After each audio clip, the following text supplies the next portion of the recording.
Good morning students. Shri Bhagwan Das Todi college की online classes में आपका हार्दिक स्वागत है, अभिनंदन है।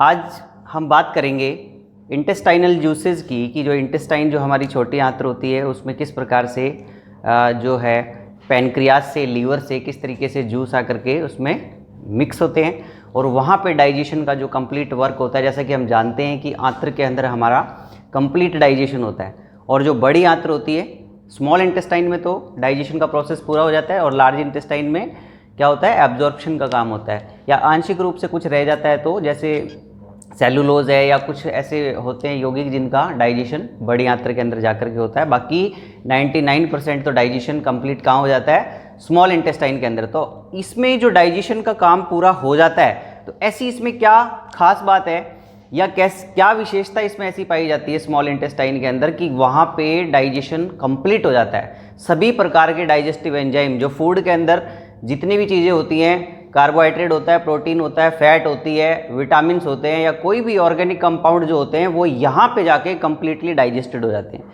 इससे पहले हमने देखा था कि जब ऊपर से हम चलते हैं ईसोफेगस से आमाशय के अंदर आते हैं तो आमाशय के अंदर प्रोटीन का डाइजेशन होता है और फैट का लाइपेज भी, उसमें जो लाइपेज एंजाइम भी पाया जाता है लेकिन बहुत ही नॉमिनल यानी कि आंशिक रूप से वहाँ पे फैट का डाइजेशन होता है। तो कहने का मतलब है कि जब आमाशय से नीचे जब फूड बोलस पहुँचता है स्मॉल इंटेस्टाइन के अंदर तो तब तक उसका भोजन का आंशिक रूप से ही पाचन होता है, पूर्णतः पाचन नहीं होता। तो पूर्णतः डाइजेशन कहाँ कंप्लीट होता है, आंत्र के अंदर कंप्लीट होता है। तो हम इसमें यही आज के टॉपिक में यही पढ़ेंगे अपन कि आखिर इंटेस्टाइन में ये जो छोटी आंत्र है इसमें ऐसी क्या विशेषता पाई जाती है कि यहाँ पर फूड का कंप्लीटली डाइजेशन हो जाता है। तो यही हम आज स्टडी करेंगे। तो इसमें अपन देखेंगे सबसे पहले अपनों को, इसमें जो मैंने हेडिंग डाली है ये डाइजेस्टिव जूसेज इन इंटेस्टाइन यानी कि आंत्र में पाए जाने वाले पाचक रस। तो अपनों को इसमें पढ़ना पड़ेगा पहले कि कौन कौन से पाचक रस इसमें पाए जाते हैं, उनकी पीएच क्या होती है, कितना मीडियम चाहिए, ठीक है, और कौन से ऑर्गेनिक कंपाउंड को डाइजेस्ट करने में हेल्पफुल होता है। ये सभी हम आज के वीडियो के अंदर देखेंगे।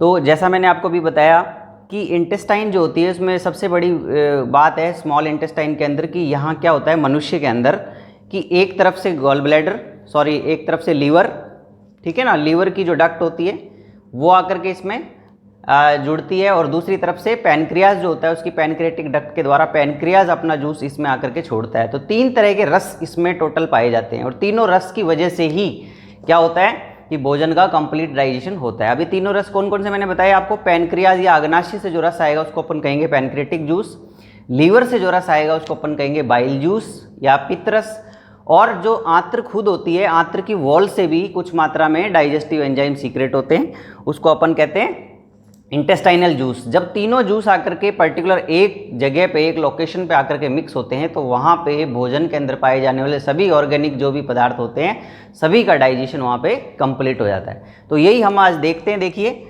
आपको बता देता हूँ कि किस तरीके से अपन तीनों डाइजेस्टिव जूस की आज स्टडी करेंगे, यही हमारी हेडिंग है।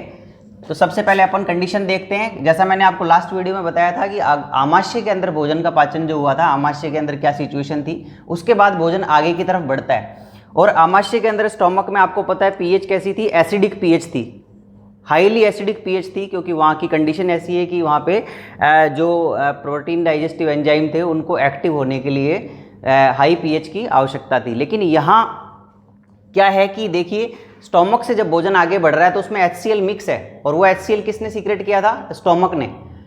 तो आगे जाकर के क्या इसमें फ़र्क पड़ता है, कैसे कैसे ये प्रोसेस होता है अपन देखते हैं। ये देखिए यहाँ मैं एक डायग्राम के थ्रू आपको बता देता हूँ ये पहले, उसके बाद अपन डाइजेस्टिव जूस की बात करेंगे।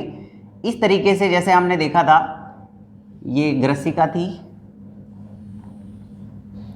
ये हमारा स्टोमक था, स्टोमक के बाद जो नलिका होती है जिसको अपन कहते हैं डुडोनियम, इस तरीके से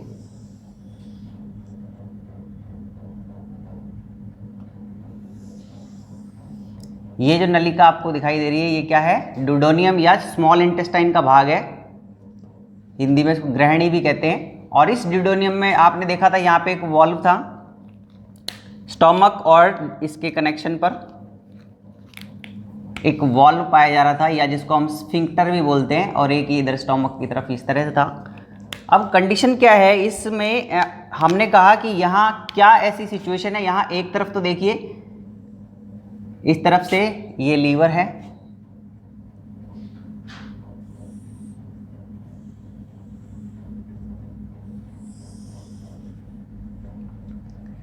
ठीक है, लीवर से इस तरीके से यहाँ पे डक्ट निकल के ये हमारा गॉल ब्लैडर है, और ये डक्ट निकल के किस में एंटर हो रही है, इस तरीके से इसमें एंटर हो रही है। ये देखिए मैंने आपको बताया कि स्मॉल इंटेस्टाइन के अंदर 3 तरह के जूस पाए जा रहे हैं, एक लीवर से आ रहा है, एक पैनक्रियाज से आ रहा है, और एक इंटेस्टाइन का खुद का है, इसलिए यहाँ पे डाइजेशन कंप्लीट होता है। अब देखिए यहाँ पे अपन ने एक बात की,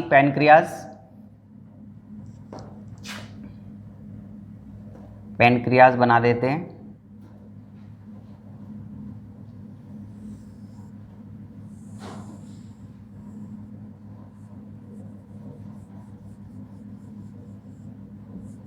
ये हमारा अग्नाशय है, और अग्नाशय से एक डक्ट निकल करके इस प्रकार से ये निकल के भी इसमें क्या हो रही है,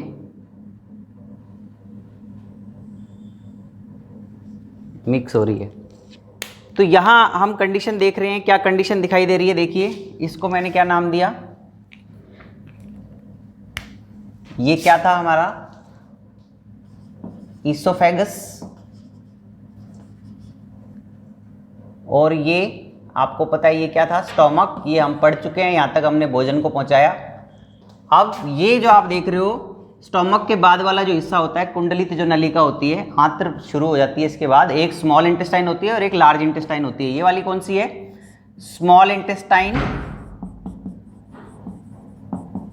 और स्मॉल इंटेस्टाइन का ये कौन सा वाला भाग है, ड्यूडोनियम।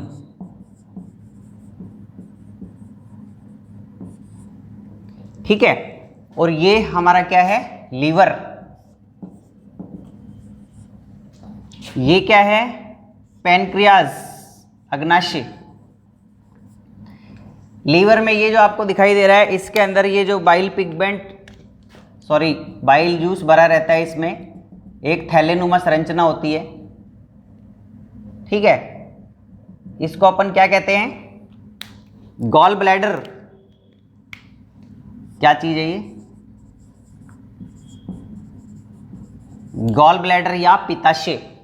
लीवर से आपको पता है बाइल जूस या पित्त रस का निर्माण होता है, और ये जो पित्त रस है ये निकल करके कहाँ आ जाता है, इसके अंदर एक थैलेनुमा संरचना में आ जाता है, जिसको अपन गॉल ब्लैडर या पित्ताशय कहते हैं, यानी ऐसा आशय जिसमें पित्त पाया जाता है। इसके बाद ये जो आपको डक्ट दिखाई दे रही है, ये नलिका जिसमें बाइल जा रहा है या पित्त जा रहा है, इस नलिका को अपन क्या कहते हैं, बाइल डक्ट। क्या है ये, बाइल डक्ट या पित्त नलिका। और बाइल डक्ट में ये पित्त निकल करके आ रहा है, और ये किसके अंदर खुल रहा है, आप देखिए किसमें खुल रहा है, ये छोटी आंत्र के अंदर खुल रहा है, यानी ड्यूडोनियम के अंदर जाकर के खुल रहा है।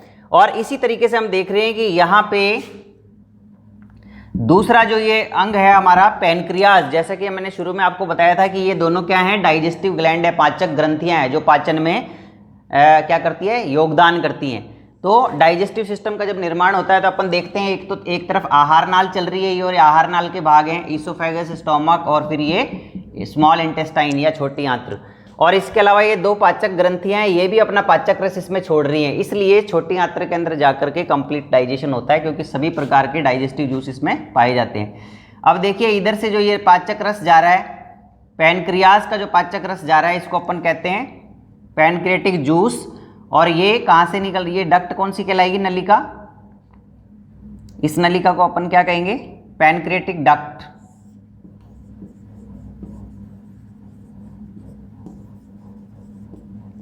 ठीक है, अब देखिए इसके अंदर ये जो इसकी खुद की वॉल्स होती हैं, ये भी पाचक रस का सीक्रेशन करती है, जिसको अपन क्या कहते हैं,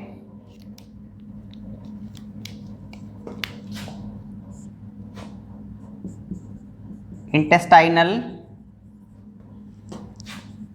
एपिथेलियम, ठीक है। ये जिस रस का सीक्रेशन करती है, इस रस को अपन क्या कहते हैं, इसके अंदर जो जूस सीक्रेट होता है उसको अपन कहते हैं इंटेस्टाइनल जूस। और इंटेस्टाइनल जूस जो होता है हमारा, आंत्र का जो रस होता है, इसको सकस एंट्रिकस भी कहते हैं। और इसके अंदर क्या क्या पाया जाता है अभी बताएंगे अपन, जो कॉम्पोजिशन अभी अपन पढ़ेंगे। तीनों प्रकार के जो जूस मेन कौन से बताए आपको, एक तो हो गया बाइल जूस, एक हो गया पैनक्रियास से निकलने वाला पैनक्रियाटिक जूस, और तीसरा कौन सा हो गया, इंटेस्टाइनल जूस। तो तीनों का क्या कॉम्पोजिशन है, यही हमारा आज का ये है कि डाइजेस्टिव जूसेज इन इंटेस्टाइन, इंटेस्टाइन में पाए जाने वाले पाचक रस। तो ये देखिए, ये भोजन का निवाला है, ये जब खुलती है स्फिंक्टर तो इस तरीके से फूड इसमें पहुंचता है यहाँ से होता हुआ। ये हमारा फूड बोलस है। आमाशय में इसका क्या कह रहे थे अपन, काइम। और जब ये इसके अंदर एंटर हो गया, ये देखो ये फूड बोलस है, ठीक है ना। अभी इसका यहाँ पे डाइजेशन होगा। ये हमारा क्या है, लीवर।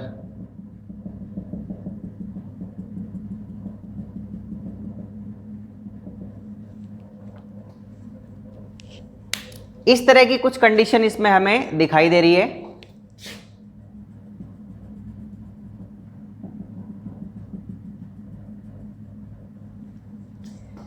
देखिए, सबसे पहले क्या होता है कि अब एक बार इसको अपन समझ लेते हैं, फिर मैं डाइजेस्टिव जूसेस की तीनों की अपन बात कर लेंगे कि उसमें क्या क्या पाया जा रहा है। लेकिन अपन एक बार डायग्राम को देख के समझ लेते हैं। जैसा कि मैंने आपको कहा कि ये देखिए हमारी आहार नाल के भाग चल रहे हैं, ईसोफेगस, आमाशय। आमाशय से जब भोजन, आपको पता है कि इसके अंदर अम्लीय माध्यम था, HCl सीक्रेट हो रहा था, अम्लीय माध्यम था, इसलिए इसमें आंशिक रूप से फैट का और कुछ चीज़ों का डाइजेशन हो गया। उसके बाद फूड बोलस जब काइम के रूप में, हम जानते हैं कि आमाशय के अंदर लुगदी के रूप में भूरे रंग का जो पदार्थ बनता है, या फूड जो इस प्रकार का बन जाता है, लसलसा लुगदी के समान ब्राउन कलर का, उसको अपन काइम कहते हैं। जब काइम इसमें पहुंचता है, इंटेस्टाइन के अंदर जब ये पहुंचता है, तो यहाँ पे ये जो वाल्व होता है, स्फिंक्टर जिसको अपन कह रहे हैं, ये तीन भाग थे, कार्डिक, फंडिक और पाइलोरिक। पाइलोरिक स्फिंक्टर जब खुल जाती है, खुलने के बाद जब फूड बोलस इसके अंदर एंटर करता है, एंटर करने के बाद जो इसकी एपिथेलियम होती है, किसकी, आंत्र की एपिथेलियम होती है, तो ये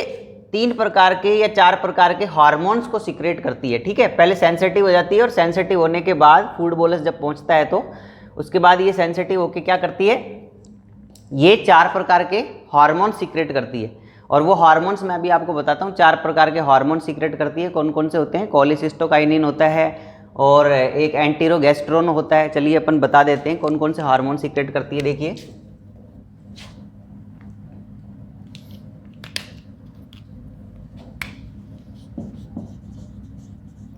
हार्मोन्स सीक्रेटेड बाय इंटेस्टाइन। कौन कौन से हार्मोन सीक्रेट हो रहे हैं, नंबर 1 अपन ले रहे हैं। सबसे पहले क्या होगा, एंटीरोगेस्टेरोन। एंटीरोगेस्ट्रोन हार्मोन सीक्रेट होता है। आपको पता होगा कि आमाशय से कौन सा सीक्रेट हो रहा था, गैस्ट्रीन, जो क्या कर रहा था, इसके अंदर गैस्ट्रिक जूस को सीक्रेट करने के लिए, आमाशय के रस को सीक्रेट करने के लिए प्रेरित कर रहा था। इसी तरह से एंटीरोगेस्ट्रोन आंत्र सीक्रेट कर रही है। कब सीक्रेट कर रही है, जब ये भोजन जो है इसके अंदर प्रवेश करता है। प्रवेश करते ही ये सेंसिटिव हो जाती है, और हमारे नर्वस सिस्टम के द्वारा इसको एक स्टिमुलेशन मिलता है। और स्टिमुलेशन मिलने के बाद ये सबसे पहले 4 तरह के हार्मोन्स को सीक्रेट करती है, जिसमें पहला हार्मोन कौन सा है, एंटीरोगेस्ट्रोन।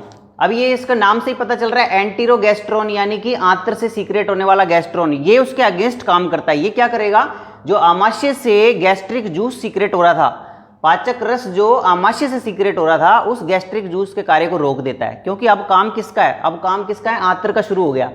इसलिए अगर इससे पाचक रस सीक्रेट होता रहेगा तो कैसे काम चलेगा। इसलिए ये सबसे पहले आमाशय को मना करेगा कि आप अपने गैस्ट्रिक जूस को सीक्रेट करना बंद कर दो। तो वो किसके द्वारा मैसेज मिलेगा, इस हार्मोन के द्वारा, एंटीरोगेस्ट्रोन। तो ये किससे सीक्रेट होता है, स्मॉल इंटेस्टाइन से सीक्रेट होता है एंटीरोगेस्ट्रोन। चलिए, दूसरा हार्मोन जो सीक्रेट होगा भोजन के पहुंचने के बाद, उसका नाम है कोलिसिस्टोकाइनिन। कोलिसिस्टोकाइनिन, ये कोलिसिस्टोकाइनिन या जिसको CCK भी कहते हैं शॉर्ट में, ये कोलिसिस्टोकाइनिन सीक्रेट होगा किसमें, आंत्र में सीक्रेट होगा। और ये किसको मैसेज करेगा, ये मैसेज करेगा लीवर को, और लीवर को बाइल जूस सीक्रेट करने के लिए प्रेरित करता है। क्योंकि पाचक रस अब चाहिए, क्योंकि ज़रूरत है, भोजन पहुंच चुका है। ये काम कब शुरू होता है? जब भोजन अंदर पहुंचता है तब इनको स्टिमुलेशन मिलता है, जब तक भोजन नहीं पहुंचता तब तक ऐसा नहीं होता। तो हम कह सकते हैं कि ये जो दूसरा हार्मोन कोलेसिस्टोकाइनिन सीक्रेट हो रहा है आंत्र से, ये लीवर को कह रहा है कि आप बाइल जूस को या पित्त रस को सीक्रेट करो। तो ये पित्त रस यहाँ से सीक्रेट होना शुरू हो जाएगा। इसके बाद हमारा तीसरा हार्मोन सीक्रेट होता है आंत्र से, उसको अपन कहते हैं सीक्रेटिन। ये सीक्रेटिन हार्मोन क्या करता है? जो हमारी दूसरी ग्रंथि है पैनक्रियाज, इस अग्नाशय को पैनक्रेटिक जूस सीक्रेट करने के लिए प्रेरित करता है। ठीक है, सीक्रेटिन। और नंबर 4 एक इसमें एक और पाया जाता है जिसको अपन कहते हैं एंटीरोकाइनिन। ये एंटीरोकाइनिन जो है ये आंत्र को खुद को इंटेस्टाइनल जूस सीक्रेट करने के लिए प्रेरित करता है। तो इस प्रकार से जैसे ही भोजन या फूड बोलस आंत्र में पहुंचता है तो आंत्र सबसे पहले 4 प्रकार के हार्मोन सीक्रेट करती है और इन सभी को स्टिमुलेट करती है डाइजेस्टिव जूस सीक्रेट करने के लिए। चलिए अब अपन बात करते हैं, इसके बाद पाचक रसों की बात करते हैं अपन कि ये जो 3 प्रकार के जूस पाए जा रहे हैं इनका क्या क्या कंपोजिशन है। सबसे पहले अपन बात करेंगे किसकी? लीवर की। हमारी जो पाचन ग्रंथि है पहले नंबर पे लीवर से जो पाचक रस सीक्रेट होता है उसको अपन क्या कहते हैं? Bile juice. पित्त रस। अब पित्त रस की पीएच कितनी होती है? इसकी पीएच होती है, देखिए कंपोजिशन पढ़ लेते हैं अपन। इसकी पीएच होती है 7.6 से 8.6 तक हो सकती है। इसमें कंडीशन है क्योंकि लीवर के अंदर जब बाइल बन रहा है, यहां बन रहा है, तब तो पीएच 8 के करीब होती है, 8.6 होती है। लेकिन जब ये गॉल ब्लैडर से सीक्रेट हो रहा है यहां गॉल ब्लैडर के बाद, तब पीएच इसकी थोड़ी सी 7.6 के करीब या 7.7 हो जाती है। तो इसलिए मैंने ये दोनों कंडीशन आपको बता दी। तो बाइल जूस की पीएच इतनी होती है, क्षारीय होता है, कहने का मतलब क्षारीय माध्यम होता है ये। और एक चीज और कि जब यहाँ पे बाइल जूस के सीक्रेशन होगा तो बाइल जूस के अंदर कुछ साल्ट होते हैं, सोडियम ग्लाइकोलेट, टार्कोलेट वगैरह जो साल्ट होते हैं, सोडियम बाइकार्बोनेट होता है। तो वो क्या करता है, जो आमाशय से जो HCl सीक्रेट होकर अंदर आया था, यानी कि जो हमारा जो निवाला था उसकी पीएच कैसी थी? एसिडिक थी, क्योंकि उसमें HCl मिक्स हुआ है।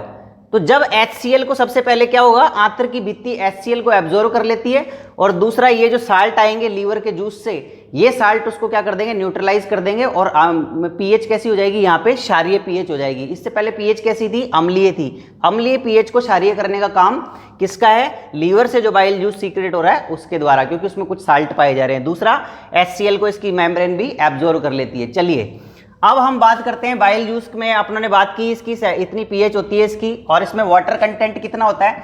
वाटर इसमें होता है करीब 91 या 91.5% मान सकते हो आप, 90% मान सकते हो मैक्सिमम।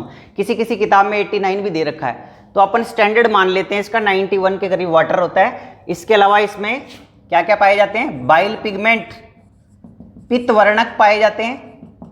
पित्त वर्णक कौन कौन से होते हैं? बिलीरुबिन और बिलीवर्डिन। ठीक है, तो ये इसमें पित्त वर्णक पाए जाते हैं जो क्या करते हैं? बिलीरुबिन और बिलीवर्डिन कहां से आते हैं? हीमोग्लोबिन से टूट करके ही आते हैं।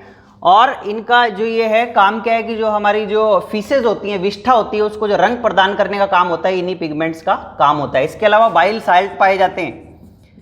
पित्त रस के अंदर बाइल साल्ट पाए जाते हैं। बाइल साल्ट कौन कौन से हैं? सोडियम ग्लाइकोलेट और सोडियम टार्कोलेट।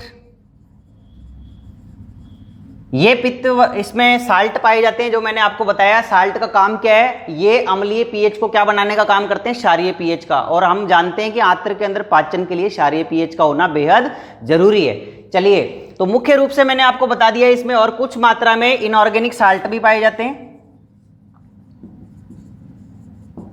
ठीक है, इसके अलावा ये हमने देखा कि मेन जो कंपोजिशन है बाइल जूस का, जो पित्त रस सीक्रेट हो रहा है, और इस पित्त रस का मुख्य कार्य क्या है? वसा का इमल्सिफिकेशन करता है। यहाँ पे डाइजेशन एंजाइम कोई नहीं है इसके अंदर।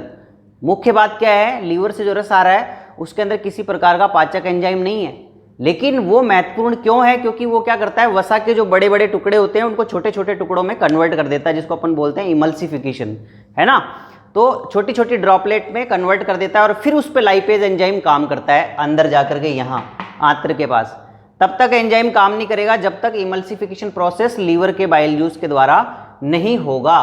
तो कहने का मतलब है पित्त का रोल इंपॉर्टेंट क्यों है, लीवर से सीक्रेट हो रहा है क्योंकि एक तो ये अम्लीय पीएच को क्षारीय बनाता है, दूसरी बात ये है कि इसके अंदर जो ये हमारा जो बाइल जूस पाया जा रहा है इसके द्वारा क्या होता है कि इसमें अभी अभी जो मैंने आपको बताया क्या कंडीशन हो जाती है कि ये फैट के डाइजेशन के लिए बेहद जरूरी है। जिस व्यक्ति का गॉल ब्लैडर निकाल दिया जाता है, आपने देखा होगा इस पित्त की थैली के अंदर बहुत से लोगों की पथरी हो जाती है। क्यों हो जाती है पथरी? क्योंकि इसमें ये साल्ट पाए जा रहे हैं, देख लिए बाइल साल्ट पाए जा रहे हैं, सोडियम ग्लाइकोलेट और टार्कोलेट, ये बहुत ज़्यादा कंडेंस हो जाते हैं और एक पत्थर का रूप ले लेते हैं और सॉलिड होकर के तब अपन इसको कहते हैं पथरी, और इस गॉल ब्लैडर के अंदर ये पाई जाती है। और ये जब पथरी इसमें हो जाती है तो क्या होता है, बाइल जूस का सिक्रेशन रुक जाता है। इस वजह से ऑपरेशन होने के बाद डॉक्टर क्या कहता है कि इस गॉल ब्लैडर को जब निकाल देता है तो डॉक्टर ये कहता है कि घी वगैरह जो फैट की डाइट होती है वो भोजन में हमें नहीं खानी चाहिए। उसका कारण क्या है? क्योंकि वसा के पाचन के लिए इस बाइल जूस का बेहद इंपॉर्टेंट रोल है। अगर बाइल जूस सीक्रेट नहीं होगा तो वसा के जो बड़े ड्रॉपलेट्स हैं वो छोटे टुकड़ों में कन्वर्ट नहीं होंगे और उनके ऊपर लाइपेज एंजाइम काम नहीं करेगा। चलिए अब बात करते हैं अपन किसकी, बाइल जूस के बाद पैनक्रियाटिक जूस। दूसरा जूस है हमारा लीवर के बाद दूसरी ग्रंथि कौन सी है? पैनक्रियाज। और पैनक्रियाज से जो रस सीक्रेट होता है उसको अपन क्या कहते हैं? Pancreatic juice. देखिए जो हम 3 जूस की बात कर रहे हैं, पैनक्रियाटिक जूस, अग्नाशय रस, अग्नाशय रस को कंप्लीट डाइजेस्टिव जूस कहते हैं क्योंकि इसमें सभी प्रकार के पाचक एंजाइम पाए जाते हैं। नंबर 1 इसमें क्या क्या पाया जाता है? देखिए पैनक्रियाटिक जूस के अंदर इसकी पीएच की बात करें, कितना सीक्रेट होता है ये सीक्रेट होता है एक दिन में करीब 1200 ml से लेकर के 1500 ml 24 आवर्स में, यानी एक दिन के अंदर 1.5 लीटर के करीब पैनक्रियाटिक जूस सीक्रेट होता है हमारी बॉडी के अंदर। और इसकी पीएच भी क्षारीय होती है। कितनी होती है इसकी भी?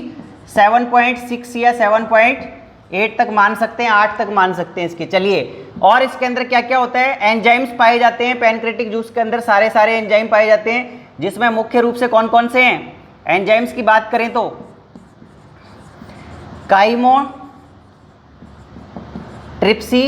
काइमोट्रिप्सिनोजन या काइमोट्रिप्सिन कह सकते हैं, ट्रिप्सिन, ठीक है। इसके अलावा अपन बात करें कार्बोक्सी पेप्टाइडेज,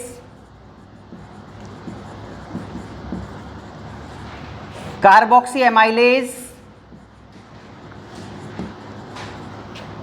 इसके अलावा एमाइलेज, इसके अलावा लाइपेज, ठीक है, न्यूक्लियोटाइडेज।